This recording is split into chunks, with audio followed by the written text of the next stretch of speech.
In 1989, Soviet scientists drilled a hole so deep they say they heard screaming coming from inside the Earth.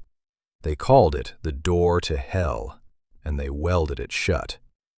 This is the true story of the deepest hole humans have ever made, and what happens when you dig too far down. It's called the Kola Superdeep Borehole, a narrow shaft drilled into the Arctic wilderness of Russia. Not for oil, not for gold, just to see how far down we could go.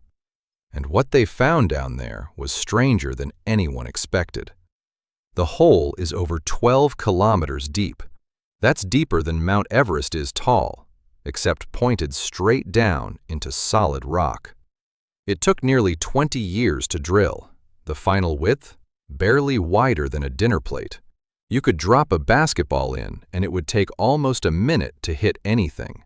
But the depth wasn't even the strangest part. Scientists expected to find hard, solid rock all the way down. Instead, at extreme depths, the rock behaved like it was almost plastic. Soft, flowing ever so slightly, under pressure that would crush a submarine like a soda can. Nothing about this matched their predictions, and the deeper they went, the weirder it got. Then came the heat. At 12 kilometers down, scientists expected temperatures around 100 degrees Celsius. Instead, they measured over 180 degrees, nearly double. Hot enough to make drilling almost impossible because the rock became soft enough to ooze back into the hole they'd just carved. That's when the project stalled completely.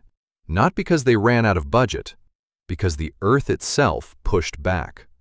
This is also where the legend was born. Word spread that microphones lowered into the hole picked up strange, tortured sounds, like human screams rising from below. Newspapers ran the story as the well to hell. It spread across the world, and even decades later, people still bring it up. Scientists have since said the recording wasn't real. It was likely borrowed from a horror movie soundtrack. But by then, it didn't matter.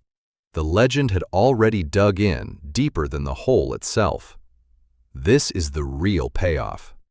Here's what's real, and honestly, just as wild.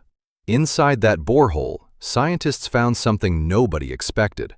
Microscopic fossils over 2 billion years old, sealed in rock that had never touched sunlight, air, or any living thing above ground.